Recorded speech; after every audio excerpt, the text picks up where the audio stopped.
নমস্কার বন্ধুরা, জবাব ডে সাইন নিউজ চ্যানেলের পক্ষ থেকে তোমাদের সকলকে জানাই স্বাগত। তো অবশেষে আবারও দীর্ঘদিন পরে ইস্টার্ন রেলওয়ের পক্ষ থেকে সম্পূর্ণ নতুন বিজ্ঞপ্তি জারি হলো, যেখানে বন্ধুরা সম্পূর্ণ মাধ্যমিক পাস যদি যোগ্যতা থাকে, মানে শুধুমাত্র মাধ্যমিকের পাস নাম্বারের ওপর ভিত্তি করে তোমাদেরকে নিয়োগ করা হচ্ছে। সেটা ছেলে হোক কিংবা মেয়ে, প্রত্যেকেই তোমরা আবেদন করতে পারবে। এবং এখানে তোমাদের না হবে কোনো রকম না হবে কোনো রকম রিটেন টেস্ট, না হবে কোনো রকম ওয়াক ইন ইন্টারভিউ। শুধুমাত্র ডকুমেন্ট ভেরিফিকেশনের মাধ্যমে, মানে শুধুমাত্র ভেরিফিকেশনের মাধ্যমে তোমরা ডাইরেক্ট এখানে নিযুক্ত হতে পারছো। মিনিমাম বয়স লাগবে 18 বছর, আর কোয়ালিফিকেশান অনলি মাধ্যমিক পাস। যদি হায়ার কোনো কোয়ালিফিকেশান থাকে সেক্ষেত্রেও কোনো সমস্যা নেই, প্রত্যেকে আবেদন করতে পারবে। এবং এই ভিডিওর মাধ্যমে তোমাদেরকে দেখিয়ে দেওয়া হবে কীভাবে অ্যাপ্লিকেশন করতে হবে, অর্থাৎ অ্যাপ্লাই প্রসেসটি সম্পূর্ণ ডিটেলস তোমাদেরকে এই ভিডিওর মাধ্যমে দেখানো হবে।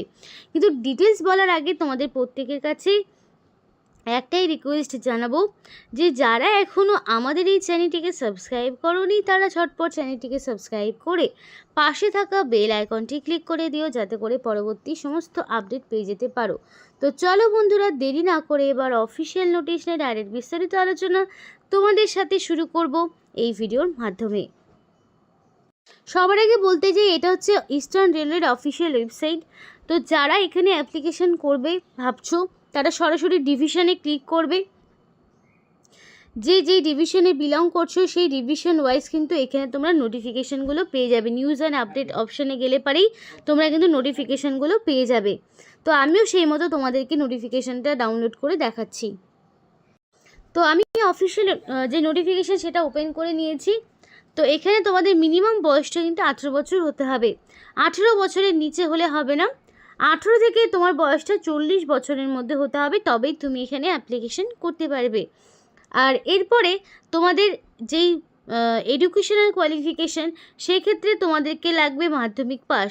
যে কোনো বোর্ডের আন্ডারে মিনিমাম মাধ্যমিক পাস, সেটাও কিন্তু নোটিফিকেশানে পরিষ্কার বলে দিয়েছে।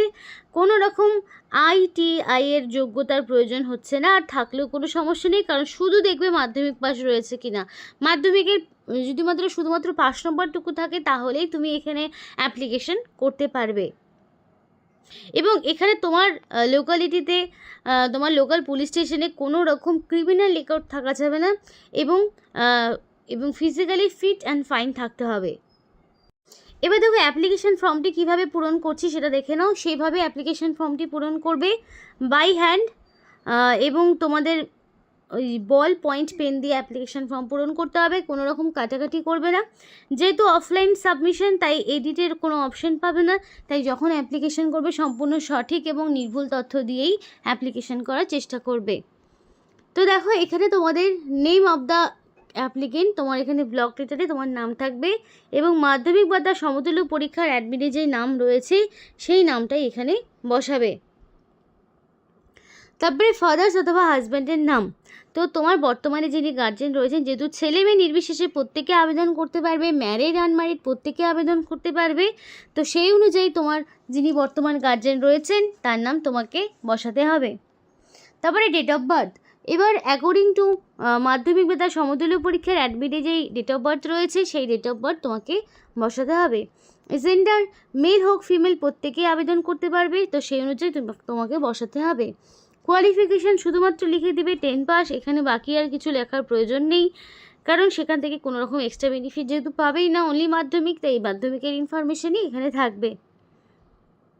এবং তোমাকে রেসিডেন্সিয়াল সার্টিফিকেট তুলতে হবে, সেটা ডিএম অফিস হতে পারে, district magistrate, additional district magistrate office বা sub division office, block office থেকে তুমি একটা রেসিডেন্সিয়াল সার্টিফিকেট কালেক্ট করবে, সেটা তোমাকে দিতে হবে, সেটা অবশ্যই তোমাকে বসাতে হবে। এবার যদি তোমাদের কোনো রকম এক্সপিরিয়েন্স থাকে রিলেটেড, থাকলে দেবে, যদি না থাকে বক্সটি ফাঁকা রাখবে। যদি এর আগে কখনো কোনো রেল স্টেশনে কাজ করে থাকো দিতে পারো, আর যদি না থাকে তাহলে ফাঁকা রাখবে। ক্রিমিনাল রেকর্ড তো অবশ্যই থাকা যাবে না, এবং অবশ্যই তোমার লোকাল পুলিশ স্টেশন থেকে একটা পুলিশ ক্লিয়ারেন্স একটা কালেক্ট করতে হবে। তারপরে তোমাকে দিতে হবে আধার কার্ড কিংবা ভোটার কার্ড, যে কোনো একটি তোমাকে সাবমিট করতে হবে, তার নাম্বার এখানে তোমাকে বসাতে হবে। কন্ট্যাক্ট নাম্বার, ইমেল, এখানে কন্ট্যাক্ট নাম্বার এবং ইমেল দুটোই দিয়ে দেবে, কারণ কি পরবর্তীকালে সমস্ত রকম আপডেট বা শর্টলিস্টের ক্যান্ডিডেট, কারণ দেখো এখানে তোমাদের কোনো রকম রিটেন টেস্ট হচ্ছে না, ওয়াক ইন ইন্টারভিউ হচ্ছে না, শুধুমাত্র একটা মেরিট তৈরি হবে, তার উপরে মানে কোয়ালিফিকেশনের উপর বেস করে একটা শর্টলিস্ট তৈরি হবে এবং তাদেরকে ডকুমেন্ট ভেরিফিকেশনে ডাকা হবে এবং ডকুমেন্ট ভেরিফিকেশান ক্লিয়ার হয়ে গেলেই তুমি নিযুক্ত হতে পারবে। তো সেই ইনফরমেশান কিন্তু তোমাদের রেজিস্টার মেল এবং ফোন নাম্বারেই যাবে এবং কী কী ডকুমেন্টস তুমি দিচ্ছ সেই নাম এখানে বসাতে হবে, Aadhaar card, voter card, police clearance, residential proof, মাধ্যমিকের অ্যাডমিট সার্টিফিকেট। তো কী কী ডকুমেন্টস হলো সেইগুলো তোমাকে এখানে নাম্বার দিতে হবে যে কতগুলো ডকুমেন্টস তুমি এটার সাথে দিচ্ছ। তারপরে তোমাকে এখানে একটা ফুল সিগনেচার করতে হবে, অবশ্যই রানিং হ্যান্ডরাইটিংয়ে ফুল সিগনেচার করবে, তাহলেই তোমার অ্যাপ্লিকেশনটা কিন্তু কমপ্লিট হবে। তো এই অ্যাপ্লিকেশন ফর্মটা কিন্তু নোটিফিকেশনের সঙ্গেই রয়েছে, তোমরা যদি অফিসিয়াল ওয়েবসাইটে যাও সেখান থেকেই তোমরা সেটা ডাউনলোড করতে পারবে। এবার আমি এক এক করে তোমাদেরকে স্টেশনগুলোর নাম বলবো যে কোন কোন স্টেশনের পক্ষ থেকে নিয়োগ হচ্ছে। এখানে প্রচুর স্টেশন রয়েছে, সেই সমস্ত স্টেশনগুলোতে নিয়োগ করা হচ্ছে। এবার তুমি যদি মনে করো যে তুমি তোমার লোকাল স্টেশনে কোনো রকম জব পেতে চাও, আর এর আগে হয়তো এমন হতেই পারে যে তুমি তোমার লোকাল স্টেশনে কোনো দিন কোনো ইনফরমেশান পাওনি, তাহলে তাদেরকে বলবো ঝটপট তোমরা তো দেরি না করে তোমরা তোমাদের লোকাল স্টেশনগুলোর নাম, local police station local rail স্টেশনগুলোর নাম বলো, একটু মিস্টেক হয়ে গেছিলো। তো যাই হোক, তোমাদের যে লোকাল রেল স্টেশনগুলো রয়েছে সেই নামগুলো আমাদেরকে জানাও, যাতে করে তোমার লোকালয়ে যেই রেল স্টেশন রয়েছে সেখানে যাতে তুমি জব পাও এবং সেখানকার কোনো নোটিফিকেশান আদৌ রয়েছে কি না, তাহলে আমরাও তোমাদেরকে একটু জেনে নিয়ে জানাতে পারবো। তাই অবশ্যই ঝটপট যারা মনে করছো যে তোমরা তোমাদের লোকালয়ে কাজ করবে, রেলওয়ে প্ল্যাটফর্মের সঙ্গে যুক্ত হবে, লোকাল স্টেশনের সাথে যুক্ত হবে, তো অবশ্যই আমাদেরকে ঝটপট দেরি না করে কমেন্ট করে জানাও। কারণ কি দেখো, যখন রিক্রুটমেন্ট বের হয় তখন কিন্তু পরপর সমস্ত ডিভিশন থেকেই রিক্রুটমেন্টগুলো বেরোতে থাকে, তাই যেই ডিভিশন থেকে আমরা দেখব বেশি ক্যান্ডিডেট কমেন্ট করছে সেই সমস্ত ডিভিশনের নোটিফিকেশানে কিন্তু বারবার আসবে। তাই বলছি দেরি না করে ঝটপট তোমাদের লোকাল স্টেশনের নাম কমেন্ট করো।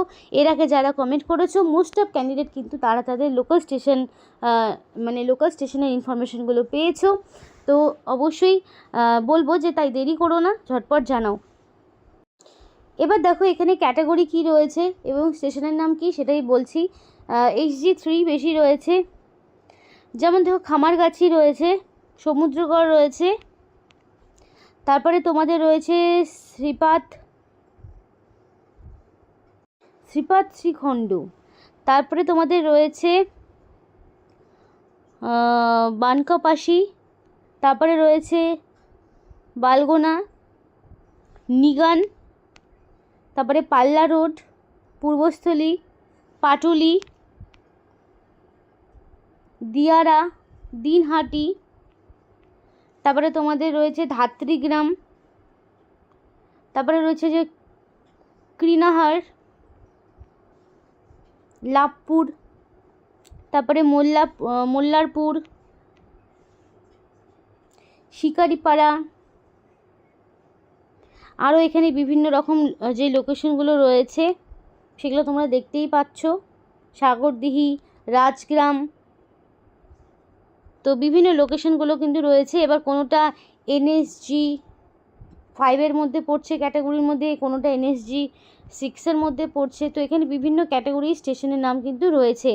তো এই সমস্ত স্টেশনগুলোতে ticket booking agent STBA ticket clerk এই পোস্টে তোমাদেরকে নিয়োগ করা হচ্ছে, যেখানে কোনো রকম লিখিত পরীক্ষা নেই, কোনো রকম ওয়াক ইন ইন্টারভিউ নেই, শুধুমাত্র ডকুমেন্ট ভেরিফিকেশান করে নিয়োগ হচ্ছে। এবং এখানে যে স্যালারিটা তোমাদের টিকিট সেলিংয়ের ওপর বেস করে সেই পার্সেন্টেজ তোমরা একটা কমিশন পাবে, যে যত টিকিট সেল করতে পারবে সে তত পার্সেন্টেজ এখানে ইনকাম করতে পারবে। এবং এখানে যারা নিযুক্ত হবে তাদেরকে 2000 টাকা একটা সিকিউরিটি মানি তাদেরকে ডিপোজিট করতে হবে এবং এই 2000 টাকাটা তোমরা যদি কোনো কারণে কাজ ছেড়ে দাও সেই টাকাটা কিন্তু সেই সময় তুমি ফেরত পেয়ে যাবে, তাই 2000 টাকা সিকিউরিটি মানি তোমাকে ডিপোজিট করতে হবে। বেসিক্যালি আজকে যে নোটিফিকেশন সেটা কিন্তু ইস্টার্ন রেলওয়ের হাওড়া ডিভিশনের পক্ষ থেকে নিয়োগ হচ্ছে, ইন্ডিয়ান রেলওয়ের নতুন একটি নোটিফিকেশন। তো খুবই ভালো সুযোগ তোমাদের প্রত্যেকের জন্য, যদি তোমাদের অ্যাপ্লিকেশন করার হয় অবশ্যই অ্যাপ্লিকেশন করো।